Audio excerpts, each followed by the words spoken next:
2024 के लोकसभा के चुनाव में पूरी तरह से जुटी पड़ी है और 3 विधानसभा में हाल ही में जो 3 राज्यों में विधानसभा के चुनाव हुए हैं उसमें अप्रत्याशित सफलता मिली है भारतीय जनता पार्टी को।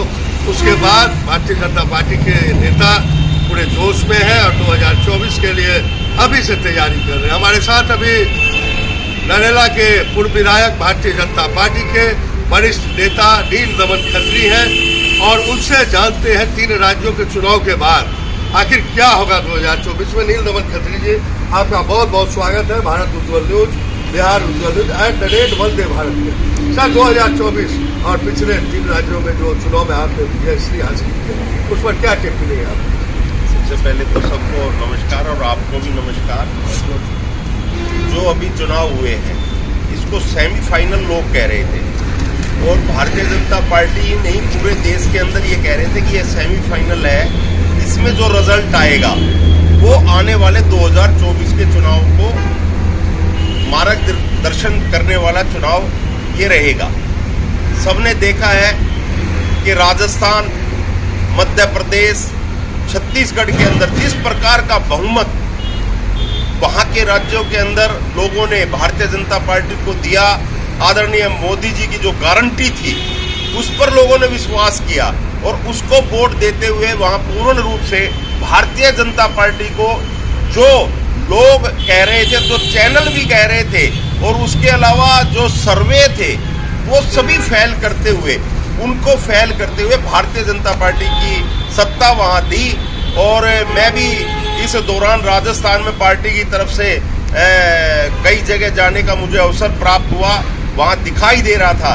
लेकिन जब हम सर्वे की तरफ देख रहे थे उसमें लग रहा था कि भारतीय जनता पार्टी वो दिखा रहे थे कि राजस्थान में मुकाबले पे है, मध्य प्रदेश में मुकाबले पे है और छत्तीसगढ़ में तो कांग्रेस आ रही है। लेकिन वो सब सर्वे फेल हुए और उन तीनों राज्यों की जनता ने साबित कर दिया कि नरेंद्र मोदी जी के नेतृत्व में जो हम राज्य दे रहे हैं, आने वाले 2024 के अंदर जो भारतीय जनता पार्टी कह रही है कि 400 पार, आने वाला 2024 का जो चुनाव है मोदी जी के नेतृत्व में यह देश, इस देश की जनता 400 सीट दे करके मोदी जी के नेतृत्व में भारत को पुनः परम वैभव पर पहुंचाने के लिए देश की जनता मोदी जी के साथ खड़ी है और 400 पार की सीटें देकर के आदरणीय मोदी जी तीसरी बार इस देश के प्रधानमंत्री बनेंगे, प्रधान सेवक के रूप में देश की जनता का कार्य करेंगे। मान्यवर भारतीय जनता पार्टी के वरिष्ठ नेता है नील दमन खत्री जी और विधानसभा का नेतृत्व इन्होंने भी किया और ये जो पिछला नरेंद्र मोदी जी का कार्यकाल है उसमें नरेला विधानसभा में इन्हीं के प्रयास से कई महत्वपूर्ण केंद्र की योजनाओं का क्रियान्वयन हुआ, जिसमें नितिन गडकरी जो राष्ट्रीय राजमार्ग मंत्री हैं उनकी कई परियोजनाएं शामिल है और आयुष मंत्रालय के द्वारा भी इन्होंने कई मल्टीपर्पज अस्पताल बनवाया। इसका श्रेय नील दमन खत्री सहित भाजपा को जाता है। सर आपकी क्या प्रतिक्रिया? केंद्र सरकार ने दिल्ली के नरेला विधानसभा क्षेत्र में कई सौगात दी है और इसमें महत्वपूर्ण योगदान यहाँ के पूर्व विधायक नील दमन खत्री जो भारतीय जनता पार्टी के जाने माने हस्ताक्षर है, उनके प्रयास से यह कार्य हुआ है। सर आपने कौन कौन सा ड्रीम प्रोजेक्ट लाया नरेला में, थोड़ा हमारे दर्शकों के लिए साझा करें। ड्रीम प्रोजेक्ट भारत सरकार में बहुत दिया, इतना दिया कि एक राज्य में इतना बजट नहीं लगता जितना एक नरेला विधानसभा में भारत सरकार ने बजट दिया और उस बजट का सदुपयोग हुआ। मैं आपको बताना चाहता हूं कि नरेला के अंदर जैसे राष्ट्रीय homeopathy hospital and research centre बना, 500 करोड़ के लगभग वो बना है, देश का सबसे बड़ा यह हॉस्पिटल बना। इसके अलावा 550 करोड़ रुपए फ्लाईओवर बना। नरेला के अंदर जो नरेला से कनेक्ट होता हुआ बवाना इंडस्ट्री एरिया को जा रहा है वो बना। 2000 करोड़ रुपए जो मुकरबा चौक से लेकर के और पानीपत तक रोड बन रहा है उसके लिए भारत सरकार ने इस काम को कराया। आदरणीय नितिन गडकरी जी के नेतृत्व में 2200 करोड़ के लगभग यह कार्य हुआ, जिसका अधिकतम लाभ नरेला क्षेत्र की जनता को मिल रहा है। इसके अलावा एनआईटी लगभग 2000 करोड़ रुपए लगा करके एक एनआईटी जो बकोली में बनी वो चालू है, वहां बच्चे पढ़ रहे हैं। इसके अलावा बहुत सारे प्रोजेक्ट ऐसे हैं जैसे UER2 एक ड्रीम प्रोजेक्ट है। एक 1980 का प्लान जो आज इस नरेला की क्षेत्र पर बकोली के अंदर उसका 0 पॉइंट है। सबसे अधिक लाभ होगा एयरपोर्ट से लेकर के और गुड़गांव और द्वारका एक्सप्रेस वे की कनेक्टिविटी सिर्फ 22 मिनट के अंदर वहां पहुंचने का काम करेगा। ये सरे भी आदरणीय मोदी जी के नेतृत्व में आदरणीय नितिन गडकरी जी ने इस क्षेत्र को सौगात दी। इसके अलावा भी बहुत सारी चीजें ऐसी आ रही हैं नरेला के अंदर जो आने वाली चीजें हैं और वो यहाँ की दिशा और दशा दोनों बदलने वाली है।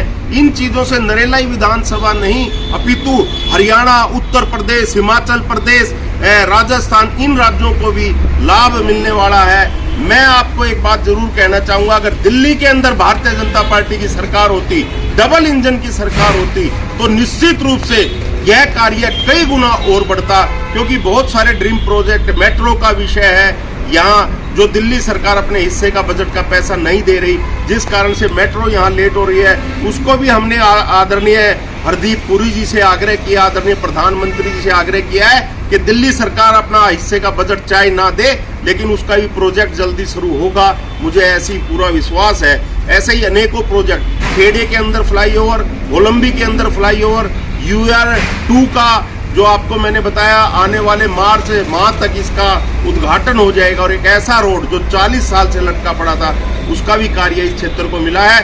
नरेला क्षेत्र को और बहुत सारी सौगात भारत सरकार ने दी है, जिसके लिए कई यूनिवर्सिटी, दिल्ली यूनिवर्सिटी यहाँ आ रही है, यहाँ IP यूनिवर्सिटी यहाँ आ रही है, एक स्टेडियम, अंतर्राष्ट्रीय स्टेडियम यहाँ आ रहा है, एक पुलिस के लिए बहुत बड़ा एक हब यहाँ बनने जा रहा है। इस प्रकार से हजारों एकड़ जो जमीन है उसमें भारत सरकार अन्य अन्य योजनाएं ला करके इस क्षेत्र को जो है विकसित करेंगे। और नरेला क्षेत्र में आने वाले के समय के लिए कहना चाहता हूँ कि आने वाले समय में भारत तरह तरह के दावे दिल्ली की सरकार आम आदमी की कर रही है, कह रहे हैं कि भारतीय जनता पार्टी के लोग हमें फंसा रहे हैं, लेकिन आप लोगों ने शराब घोटाला से लेकर कई घोटालाओं का आंदोलन किया है, और जिसका फलस्वरूप आज उनके अरविंद केजरीवाल मुख्यमंत्री, कई मंत्री जेल में है।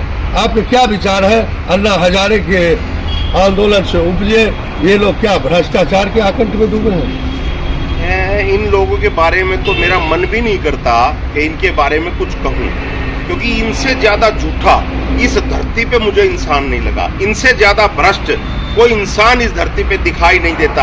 और ये कहते हैं कि हम बहुत सच्चे आदमी हैं, हम बहुत काम करते हैं, दिल्ली को हमने सड़क बना दिया। इस प्रकार झूठी बात ये पूरे देश के अंदर फैलाते हैं। और ये देश भारत के संविधान से चलता है। ये देश भारत के संविधान से, बाबा भीमराव अंबेडकर जी के नेतृत्व में जो संविधान का निर्माण हुआ, उस संविधान के निर्माण के अंतर्गत यह जो देश है वह चलता है। इस देश में कानून व्यवस्था है। अगर इन लोगों ने भ्रष्टाचार नहीं किया होता तो मनीष सिसोदिया आज तक बाहर क्यों नहीं आया? ये जो केजरीवाल है ये भी, क्योंकि इसने भी भ्रष्टाचार का वो पैसे में हिस्सेदारी की है। और देश का कानून कहीं भी, मैं आपको पूर्ण विश्वास के साथ कह सकता हूं कि देर हो सकती है, लेकिन इस देश के अंदर आदरणीय मोदी जी के नेतृत्व में अंधेर नहीं होगी। इसने भी जो गलत काम किए हैं उनका इसको भरना पड़ेगा। और आने वाला समय, काठ की आंधी बार बार नहीं चढ़ती। अब दिल्ली की जनता ने इन पे बहुत विश्वास कर लिया, अब उस विश्वास पे खरे नहीं उतरे हैं। सारे मंत्री भ्रष्ट। ये कहा था कि बेटों की, बच्चों की कसम खा के कि मैं कांग्रेस का साथ नहीं लूंगा, मैं बीजेपी का साथ नहीं लूंगा, लेकिन इन्होंने कांग्रेस का साथ लेकर के सरकार बनाई। इन्होंने अपने बच्चों का भी ध्यान नहीं दिया। उसके अलावा इन्होंने कहा मैं गाड़ी नहीं लूंगा, बड़ी गाड़ी में घूमता है। इसके बाद इन्होंने कहा कि मैं सुरक्षा नहीं लूंगा, आप देख रहे हो कि चारों तरफ पुलिस का घेरा रहता है। इसके बाद इन्होंने कहा कि मैं सिंपल रहूंगा, सादा रहूंगा। करोड़ों रुपए इस दिल्ली की जनता से अपना घर बनवाने का, इन्होंने महल बनवाने का काम किया। इससे बड़ा भ्रष्टाचार कोई हो नहीं सकता। दिल्ली की जनता के साथ धोखेबाज कोई हो नहीं सकता। और दिल्ली की जनता, मैं आपको विश्वास के साथ कह सकता हूं कि आने वाला समय भारतीय जनता पार्टी का समय है, और इस झूठे केजरीवाल का जाना तय है, और इसकी आम आदमी पार्टी की सरकार जानी तय है। निश्चित रूप से दिल्ली की जनता भारतीय जनता पार्टी को लेकर के आने वाली है। और लोकसभा के बाद जो विधानसभा का चुनाव होगा, डबल इंजन की सरकार इस राज्य में, दिल्ली में, जो क्योंकि देश की राजधानी है, इस दिल्ली को सभी देखते हैं, पूरे विश्व की धरती देखती है भारत की राजधानी कैसी है। इसको सारा ठीक करने का काम मोदी जी के नेतृत्व में और भारतीय जनता पार्टी की जो सरकार आएगी वो पूर्ण करेगी। और ये केजरीवाल और इसकी टीम ने जितने भी भ्रष्टाचार किए हैं, जितने भी घोटाले किए, कानून अपना काम कर रहा है और कानून अपना काम करते हुए निश्चित रूप से मुझे पूरा विश्वास है जो इसने भ्रष्टाचार किया है ये भी एक न एक दिन जेल के अंदर जाएगा। धन्यवाद, आपने अपना बहुमूल्य समय दिया। माननीय आज के दिन आदरणीय मोदी जी को जाता है, इसलिए दिल्ली के अंदर भी क्षेत्र की जनता से भी और दिल्ली की जनता से मेरा आग्रह है कि वो डबल इंजन बनाने के लिए दिल्ली के अंदर भी भारतीय जनता पार्टी को अवश्य जिताएं, जिससे यहाँ विकास और अधिक हो सके। धन्यवाद। केजरीवाल बोलिएगा, बोल दीजिए।